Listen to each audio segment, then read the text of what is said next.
দিদির বিয়ে নিয়ে তোমাদের সঙ্গে তো অনেক ভিডিও শেয়ার করলাম, তো দেখতে দেখতে দিদির ভিডিওটা তোমাদের সঙ্গে আর শেয়ার করা হয়নি, বিয়ের যে ভিডিওটা আসল। তো দিদির বিয়েটা হয়ে গিয়েছে, তো সেই ভিডিওটা কিছুদিন পরে আমি আপলোড করছি। তো বন্ধুরা হ্যালো হাই, তো আমি ঘুম থেকে উঠেই দেখলাম যে আশীর্বাদের জন্য যেসব তত্ত্ব নিয়ে যেতে হয় তার জন্য একটা গাড়ি চলে আসে, তাতে আশীর্বাদ করতে যাচ্ছিলো মেয়ের বাড়ির লোকেরা ছেলের বাড়িতে।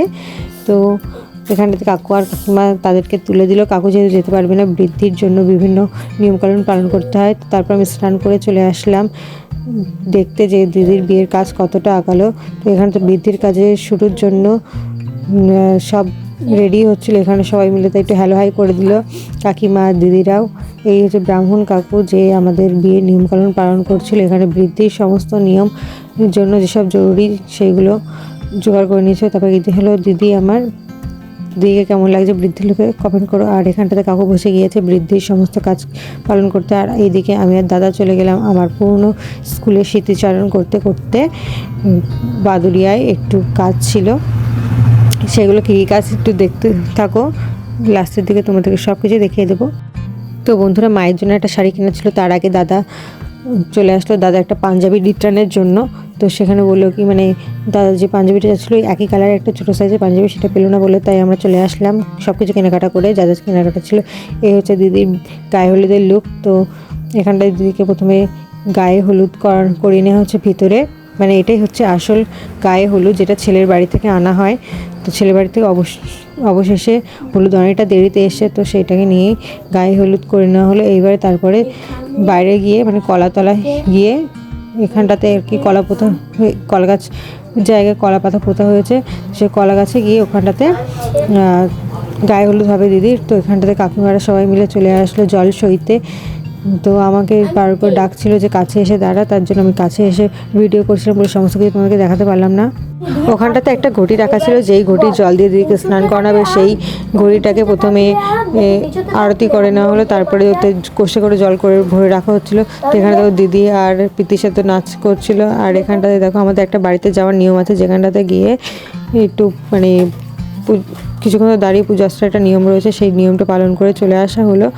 দিদির গায়ে হলুদ করে দিদি তো এখানে নাচ করছিল, বিকজ এখানে ভিডিও শ্যুট হচ্ছিলো আর ফটোশ্যুট হচ্ছিলো, তাই দিদি একটু নাচের মানে গানের ছন্দে নাচ করছিল। তা ফটোশ্যুটের শেষে তো দিদির গায়ে হলুদ হলো। ইতিমধ্যে দেখো দিদির গায়ে হলুদের সমস্ত সরঞ্জাম এখানটাতে রাখা রয়েছে, এখানে দিদির গায়ে হলুদ ছোঁয়ানো হচ্ছে। দেখো দিদি কতটা এক্সাইটেড রয়েছে। এই যে বাঁ হাতে করে গায়ে হলুদটা ছোঁয়াতে হয়, এটা নাকি রিচুয়াল যে মেয়েদের বাঁ হাত শুভ, তাই তারপর ফটো সেশনের জন্য দিদিকে চশমা পরিয়ে দেওয়া হয়েছিল। আর এখানটায় দেখো সবাই মিলে হলুদ ছুঁয়ে দিল সারা মুখে হাতে টাতে। তো এখন ফটোশ্যুট চলছিল, যার জন্য দিদিকে অনেকক্ষণ দাঁড়িয়ে থাকতে ছিল। তারপরে তো এখানটা নিচু নামিয়ে দেওয়া হয়েছিল যে মাথায় এখন জল দিয়ে স্নান করানো হবে। তো জেম্মা অল্প অল্প জল দিয়ে স্নান করিয়ে দিচ্ছিল, বিকজ এখানটাতে মানে এখান থেকে উঠে দিদির মেকআপ শুরু করা ছিল, যেহেতু এর মধ্যে দিদির মেকআপ ম্যান চলে এসেছিল।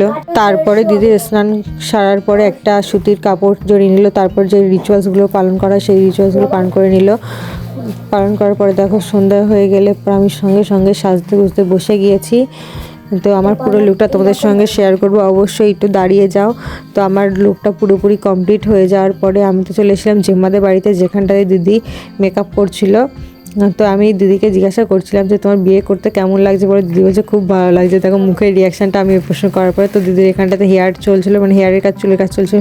তো আমাকে কেমন লাগছে একটু কমেন্ট করো, কারণ আমাকে সবাই বলছিল যে বাজে লাগছে চুলটার একটা কিছু ব্যবস্থা কর। তার জন্য দেখো আমি বাড়ি চলে এসেছিলাম, আসার পরে দেখছিলাম এখানটাতে ভাত রান্না হচ্ছিলো। আর এখানটাতে তো জেম্মারা মিলে সবাই মিলে গল্প করছিল, না আমাদের বাড়ি পড়েতে। তারপরে তো দেখো এখানে যে কাকিমাদের বাড়িতে গিয়ে দেখলাম কি খাটও রেডি হয়ে গিয়েছে। তো অবশেষে আমি আমার চুলটাও সেট আপ করে নিয়েছিলাম। আর তারপরে দিদিদের বাড়িতে এসে দেখি কি দিদি চা খাচ্ছিল, মানে কফি খাচ্ছিলো, কফি করা হয়েছিল স্টার্টারে, তো কফি খাচ্ছিল। আর এখানটায় দেখো আমার চুলটা বাঁধার পরে আমাকে কমেন্ট করো কেমন লাগছে, আমাকে তাড়াতাড়ি কমেন্ট করো। দিন আমার মাথায় একটা কুচুটি বুদ্ধি আসলো যে মিষ্টির মধ্যে কেননা একটু লবণ আর লঙ্কা মিশিয়ে খাওয়ানো যায়।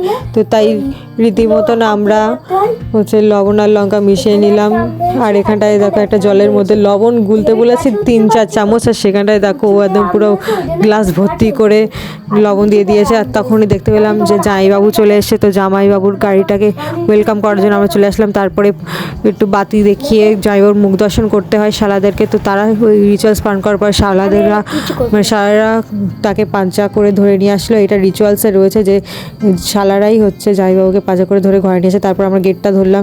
তো গেট ধরার পরে ওরা বলে ফোনপে দেওয়া, আমরা তো ফোনপে নেইনি, তা আমাদেরকে আজও পর্যন্ত টাকা দেওয়া হয়নি। বন্ধুরা, আমাদের কপালটা প্রচুর খারাপ, একটা টাকা পর্যন্ত ওদের কাছ থেকে নিতে পারলাম না। শালা এতটা কিপটে, তা কী বলবো। তো যাই হোক, মনের মধ্যে দুঃখটার উপরে বালি চাপা দিয়ে প্রতিশোধটা আমরা নিয়েই নিলাম মিষ্টিটা খাইয়ে। তো মিষ্টি খাওয়ার পরে তো জামাইবাবুকে তো খাওয়াতে পারলাম না, জামাইবাবু শালাদেরকে খাইয়েছিলাম মিষ্টি একদম পুরো ঠেসে ঠেসে। তো ওদের রিয়াকশানটা যা ছিল বন্ধুরা, তা কী বলবো। তো যাই হোক, তারপরে দেখো জামাইবাবু চলে এসেছিলো হচ্ছে ব্রাহ্মণের ওখানটাতে কাজ করতে, যাদের রিচুয়ালস পালন করে। তারপর সেখান থেকে চলে আসলো ছাদনাতলায়। ছাদনাতলায় জামাইবাবুকে বরণ টরণ করে আশীর্বাদ করলো সমস্ত যারা মানে কাজ যেগুলোকে বলা হয় 5 জন কি 6 জন মিলে কাজ, 5 জন মিলে আর কি কাজটা করে। তো এখানটাতে সবাই মিলে মা জেম্মারা দিদারা সবাই চলে আসলো, এসে আশীর্বাদ করলো। করার পরে দেন চলে আসলাম আমাদের দিদিকে। তো কেউ পাজা করে ধরতে পারছিল না, দিদি যেহেতু একটু হেভি ওয়েট, তোমরা ভিডিওতে দেখেই ফেলেছো। তো তার জন্য কষ্ট করে সবাই মিলে জাস্ট ধরলো। ধরার পরে 7টা পাক যে কোনো ভাই দোয়ানো হলো। দোয়ানোর পরে তো জামাইবাবু আর দিদির তো শুভ দৃষ্টিটা কমপ্লিট হলো। তারপরে দেখো দিদি মুখের পান পাতাটা সরানোর পরে সুদৃষ্টি করার পরে সেই পানটাকে দিয়ে পুরো জামাইবাবুর মুখটা মুছিয়ে দিল। দেওয়ার পরে পাশে একজনের হাতে দিয়ে দিল সেই পানটাকে। দেওয়ার পরে তাদের মালা বদল শুরু হলো। মালা বদল কমপ্লিট হওয়ার পরে তো একটু ফুলের গন্ধ শুকতে হয়, আর ফুলের টুকরোগুলোকে চোখে নাকি ছুঁড়ে ছুঁড়ে মারতে হয়। তো সেই রিচুয়ালসগুলো পালন হলো। আমিও একটু এক্সাইটেড ছিলাম যে বিয়ের রিচুয়ালস অ্যাকচুয়ালি কীরকম কী হয় সেটা পুরোটা দেখার জন্য। তো সমস্ত রিচুয়ালসটাই আমরা দেখলাম। আর দিদির একটা ব্যাপারটা কী হয়েছে জানো তো, দিদিকে না সেই দিনকে রাত্রিবেলা বিয়ে কমপ্লিট হওয়ার পরেই দিদিকে নিয়ে গিয়েছিল। তো সেই সময় ভিডিও শ্যুটটা করতে পারিনি, বিকজ আমি বাড়ি চলে এসেছিলাম। তো শেষ অবধি সমস্ত রিচুয়ালসে রয়েছে, শুধুমাত্র ওদের বাড়িতে চলে যাওয়ার ওই ভিডিওটাই আমার কাছে নেই, যার জন্য আমি প্রথমে তোমাদের কাছে সরি চেয়ে নিচ্ছি। এতক্ষণ ধরে ভিডিওটা দেখার জন্য অসংখ্য ধন্যবাদ। তো এতক্ষণ যেগুলো দেখে এসছো, তাহলে আর কিছুক্ষণ ধরে ওয়েট করে পুরো ভিডিওটাই তোমরা দেখে যাও। তো এখানে দেখো দিদির সমস্ত রিচুয়ালস পালন হয়ে গেল। এই যে ফুল হাতে দিয়ে দিচ্ছে, দেখেছো? দেওয়ার পরে এবারে ওরা নিজেদের মুখে ছুঁড়ে ছুঁড়ে মারবে। তো সেই সময় ওরা আনন্দও করছিল বিষয়টা দেখতে দেখতে। তো আমারও হাসি লাগছিল, দ্যাটস ভেরি ফান। তো তারপরে দেখো দিদিরা চলে আসলো। কাকু এখানে সম্প্রদানের সমস্ত রিচুয়ালস পালন করছিল। কন্যা সম্প্রদান যাকে বলা হয়, আমরা কন্যাদান বলি না, কারণ কন্যাদান বললে ব্যাপারটা একটু খারাপ লাগে। কারণ মেয়েকে জন্ম দিলেও সব কিছুই করলো, তারপরে কন্যাদান এটা মানা যায় না। তো আমরা কন্যা সম্প্রদানই বললাম একটু ভালোবাসায়, যাতে যেন মনটাও খারাপ না লাগে। তো এখানে দেখো কন্যা সম্প্রদায়ের সমস্ত রিচুয়ালস পালন হয়েছে। এবার তারপরে যে জোটটা, সেই জোটটাকে খুলে দিল। খুলে দিয়ে সেইগুলোকে এবারে কাকু দিদিদের মানে দিদি আর জামাইবাবুর আঁচলের সঙ্গে বেঁধে দেবে। এটা অ্যাকচুয়ালি নিয়ম আঁচলের সঙ্গে। তো মানে পুরোহিত মশাই আঁচলের সঙ্গে বেঁধেছিল। অনেকে যে মাথায় যে ওড়নাটা থাকে সেই ওড়নার সঙ্গে বাঁধে, এই ভুল কাজটা যেন কখনোই করবে না। তো আঁচলের সঙ্গেই বাঁধাটা নিয়ম, আঁচলের সঙ্গেই বেঁধো প্লিজ। তো এখানে দেখো ব্রাহ্মণ কাকু আঁচলের সঙ্গে বেঁধে দিচ্ছে গাঁটছড়াটাকে। তো তারপরে ছেলেটার ওড়নার সঙ্গে মানে জামাইবাবুর ওড়নার সঙ্গে আবার গাঁটছড়াটা বেঁধে দেবে। দেন তারপরে 7 পাক ঘুরলো, মানে 7 পাক ঘুরবে। আর অল্প অল্প করে যে খইটা রয়েছে কুলোর ওপরে, সেই কুলোর থেকে খইগুলোকে অল্প অল্প করে দিতে থাকলো। আর এক পাক করে ঘুরতে থাকলো। প্রতি পাকে অল্প অল্প করে খই দিতে হবে। এবং লাস্টে যে পান সুপারি কলা থাকে না উপরে দেওয়া খইয়ের ওপরে, সেইগুলোকে তারপরে আহুতি দেবে। তো দেখো এখানটাতে একটা ব্যারিকেড ধরা হয়েছিল, যার জন্য দিদি মানে যাতে দিদির যেন কোনো রূপ প্রবলেম না হয়। তো এখানটাতে অগ্নিতে আহুতি দিচ্ছিল। তো তোমাদের এই নিয়মগুলো কারা কারা পালন করো কমেন্ট করো, আর কাদের কাদের অন্য অন্য নিয়ম রয়েছে কমেন্ট করো। যেহেতু আমার অনেক জানার ইন্টারেস্ট, তোমরা খুব ভালো করেই বুঝতে পেরেছো প্রথম থেকেই, যেহেতু আমি সব কিছু ধরে ধরে ধরে ধরে ভিডিওটা করেছি। তো দেখো এখন প্রচণ্ড পরিমাণে ধোয়া হচ্ছিলো, আর তাই ক্যামেরাম্যান বলছিল যে তোমাদের কিন্তু ফটোটা তেমন ভালো আসবে না, বিকজ প্রচুর পরিমাণে ধোয়া, আর তোমাদের জায়গাটা তো শর্ট, ধোঁয়াটা বেরোনোরও কোনো জায়গা নেই। তো সমস্ত কিছু শেষে প্রথমেই বাড়ির গুরুজন এবং হচ্ছে ব্রাহ্মণ মশাইয়ের কাছে প্রণাম করে আশীর্বাদ নিয়ে নিল, তাদের যেন বিবাহিত জীবন সুখের হয়। তো প্রণাম করার পরে যাই ও মন্ত্র পাঠ করে সিঁদুর দান করে দেখো সিঁদুর দিতে দিদির মুখের মধ্যে কতটা পরিবর্তন এসেছে দেখো। তারপরে আবার টিপের থেকে ধরে আবার সিঁদুরটা তুলে দিল দিদির কপালে। তো তোমাদের কাদের কাদের এরকম নিয়ম আছে তো কমেন্ট করো। দিদির তো নাকে অল্প একটু সিঁদুর পড়েছে, যেটা আমার ক্যামেরাতে ক্যাপচার হয়নি।